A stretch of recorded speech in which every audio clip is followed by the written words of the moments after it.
Good morning, lovelies. Today I am blind reacting to your hot takes, or I should say the hot takes of my patrons over on Patreon. My Discord moderator Fiend was kind enough to organize them, put them in a document, and they sent them to me. I have not seen these at all, so I have no idea what I'm going to be getting into.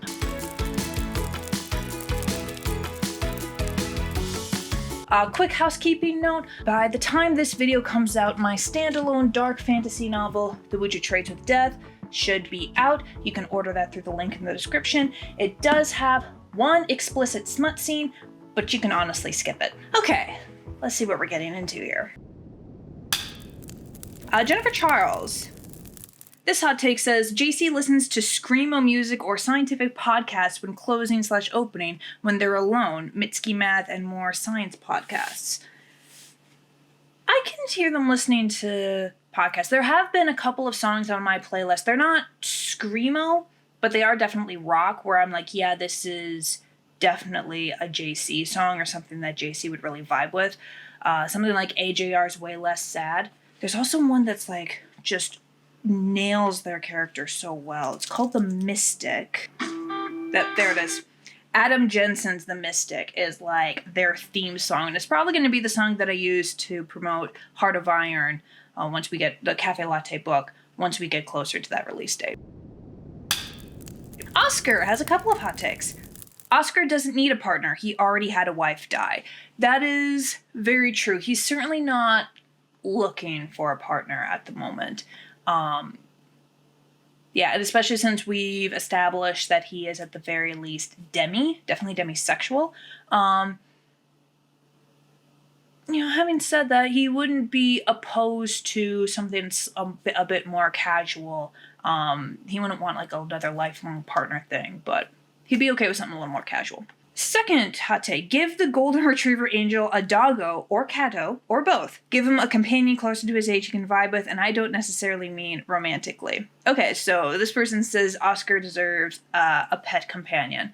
Yeah, he would be a little hesitant to do that because he very recently just finished being homeless, and like he would want to like make sure he's steadied before bringing in another pet. Also, just I don't like the idea of bringing in pets to CaFae Latte, even though I have 2 cats here, because animals are so unpredictable, especially on camera, and it's like, I don't like bringing in that unpredictability into my work. Call me a control freak, I don't care. Cyrus has a few. I really want to see more of Cyrus's serious side. Yeah, he's kind of the comic relief character, so having him have a serious side would mean that shit's really gone off the rails. You do see that happen in Heart of Iron a couple of times. He spends, I want to say like 80 to 90% of his screen time, so to speak, in Heart of Iron is him being his, playful, funny self, but he has his moments. Definitely. I want to see Cyrus's parents. They should still be alive if I'm correct. Why not throw them in there? Because the cast is already so freaking huge. And I'm honestly not sure what I want to do with Cyrus's parents, both in the TikTok series and in the book series. Because in the book series, we meet him in the prologue. He's going by Blue, and it's said that he is an orphan.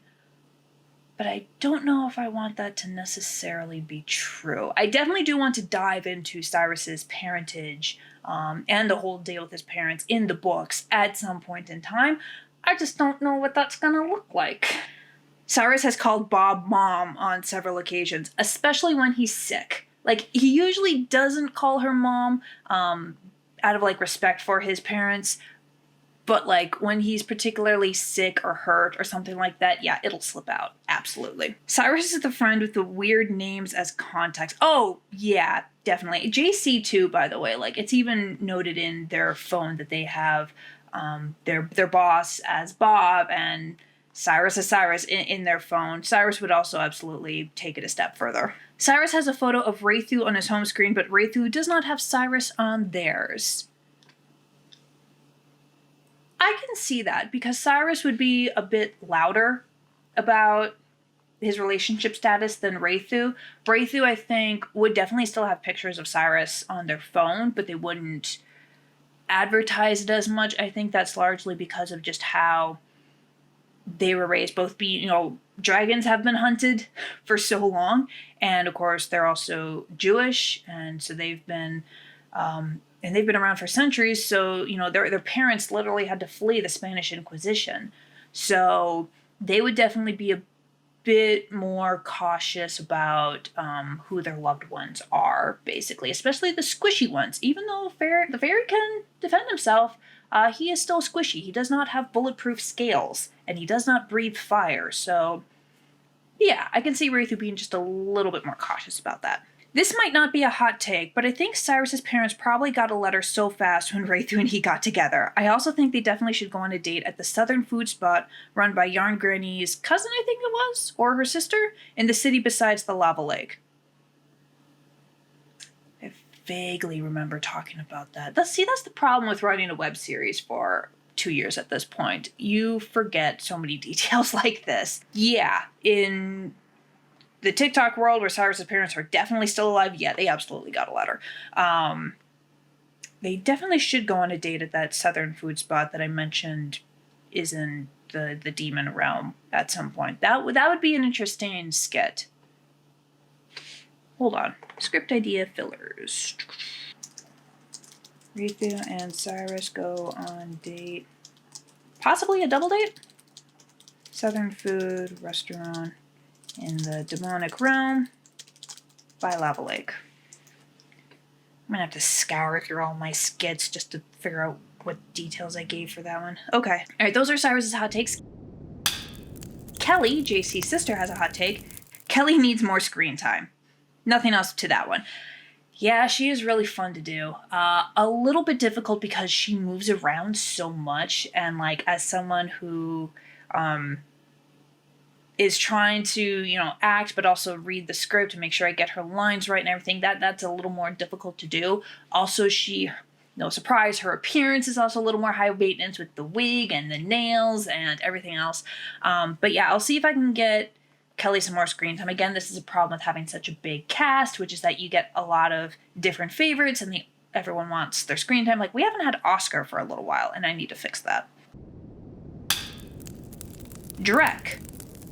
I feel like if Drek was in a band, he'd spend too long deciding what he wants to play and end up stuck playing the triangle because everything else is taken. I'm not an ADHD person, but that does feel like an ADHD thing to do. Bob has 4 hot takes, and then that's going to be it. Bob opened a coffee shop not because she wanted to sell coffee, but because she wanted to use the free drinks to keep her alive in the mornings. So it's a little bit deeper than that, but that definitely helped make her decision. She could have opened a tea shop. She could have opened a boba shop. Well, it was the 60s, so probably not. But yeah, she had a lot of options, but she definitely went with coffee because, coffee has saved her life and herself in the mornings. She and Cyrus both spent after the Civil War, they would go out west because they're immortals, and so they would travel around a lot to make sure that nobody could catch on to the fact that they are immortal and ask questions about that. So they spent a lot of time in the Wild West in the latter half of the 19th century, and one of the staples of the Wild West is coffee. That was one of the big things that they had out there. It was coffee, hardtack, bacon, those staples. So she absolutely fell in love with coffee at that point in time, if not before that, during the Civil War. So when she finally got to the point where, hey, it's the 1960s, fairies are acknowledged as, and other paranormal creatures are acknowledged, we're not hiding anymore, I want to settle down properly, yeah, let's open a coffee shop. That definitely had something to do with it. Bob is one hell of a dancer. I can see that. Yeah, I mean, she definitely would have spent more time learning how to fight than to dance, but also remember, she was a princess. So court dances were a thing. I could see her Like, she would definitely be really good at, like, waltzes, maybe a tango, something that involves, like, another partner. She could do a solo dance, but she wouldn't enjoy it as much. She would prefer more courtly stuff and more duo stuff. I really wish Bob was more clingy to Cyrus, or at least more obviously concerned about him after the Eric situation because of the sheer idea that Cyrus could have died, even if extremely unlikely. Of course, she trusted Cyrus to escape alone, but the thought definitely scares her. Yeah, I definitely do struggle with portraying negative emotions on screen. I'm a lot better at it in the book, in writing. Cyrus does get put into a very nasty spot in Heart of Iron, and that is basically what makes Bob crack. She, when she gets kidnapped by Red Wolf and the other villains in Heart of Iron, she's concerned, but at the same time, she's just like, okay, I can handle this. Like, I could get out of this by killing you and everyone else, but I'm not going to do that because you're my former student, and I'd rather talk you out of this, or I'd rather get out of this without having to hurt you. I want you to, survive this and have a redemption arc similar to what I went through. And Red Wolf is just not having it, and at some point later in the book, he finally goes after Cyrus. And that's what makes Bob go from, I want you to get out of this alive, to, okay, no one's getting out of here alive. So, yeah, I do apologize for not being able to better portray that in the TikTok series. I felt that her yelling at Eric when we never see her yell at all, I felt that was kind of enough and probably the best that I could do. Because again, I'm not a trained actor at all. But yeah, it definitely becomes a bit more obvious in the books. Final take, personal headcanon that since royals typically have other people that do mostly everything for them, Bob struggled with the independence that being exiled brought to things like cooking, washing clothes, cleaning, etc.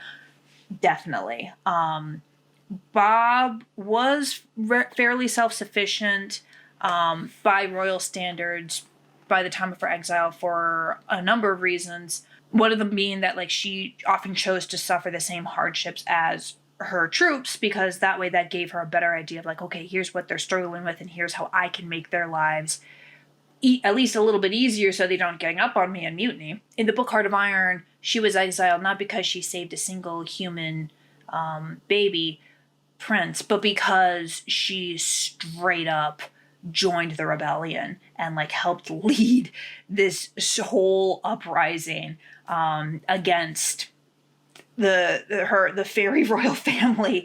And though that situation, it was a lot of guerrilla warfare, it was a lot of sneaking around. Obviously that meant that, she had to have some self-sufficiency, like, being able to take care of herself, being able to cook.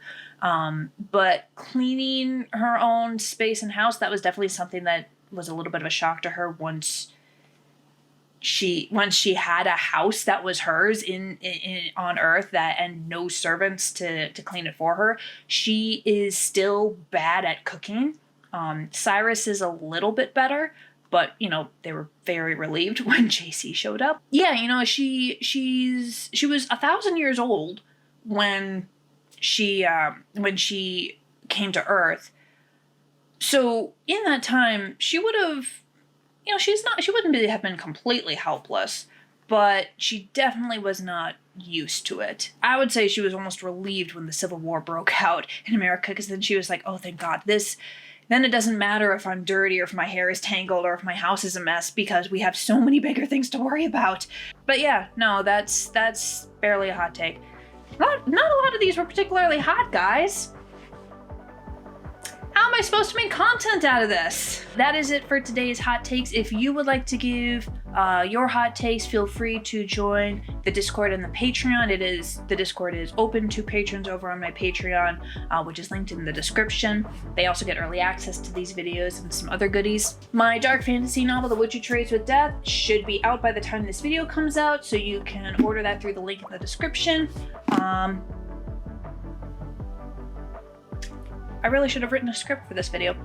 That's all I got. Bye, lovelies.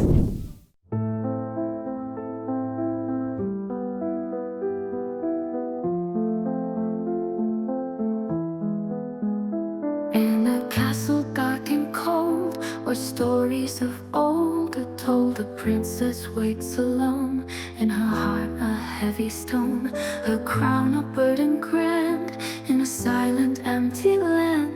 Stars above refuse to gleam, in her eyes there's just a dream. Once upon a tear she cried, for the love that never died. In whispers of the night, her heart took flight. Diamonds in her lonely eyes reflect the moon's pale guise. A fairy's gentle song echoes memories long gone. Through shadows she moves slow, footsteps soft like falling snow. Every night she fades away in the dawn's first gray. Once upon a tear she cried, for the love that never died. In whispers of the night, her heart took flight.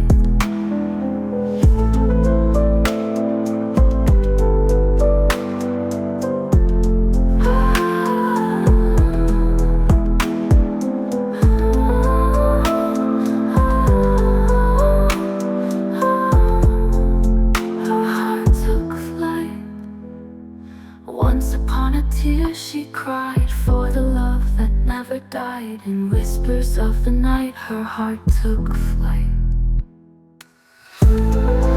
Once upon a tear she cried, for the love that never died. In whispers of the night, her heart took flight.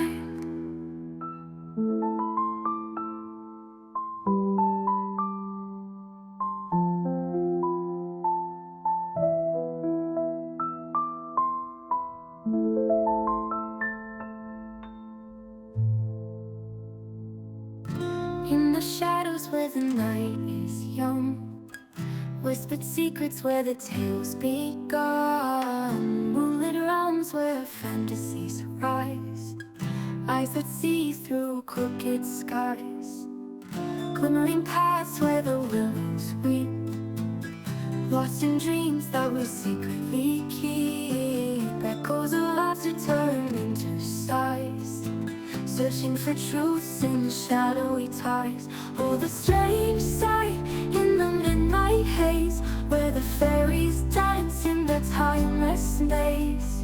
Mystery weaves in the silver skies, witness the strange sight uprise. Soft tears fall from the twilight's yawn, winds that mourn for the dreams long gone. The silent wings through the midnight blue, secrets told by the foggy skies, glimmering paths where the willows weep, lost in dreams that we secretly keep. Echoes of laughter turn into sighs, searching for truths in shadowy ties. Oh, the strange sight in the midnight haze, where the fairies dance in their timeless maze. Mystery weaves in the silver skies, witness the strange sight uprise. Oh, the strange sight in the midnight haze, where the fairies dance in their timeless maze. Mystery weaves in the silver skies, witness the strange sight uprise.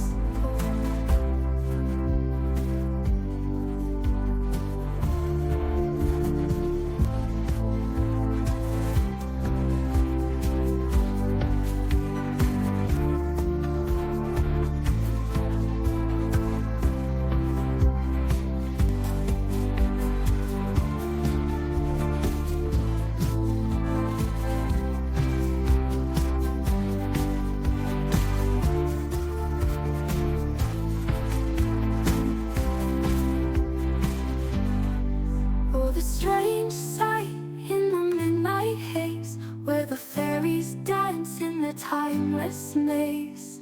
Mystery weaves in the silver skies, witness the strange sight light uprise.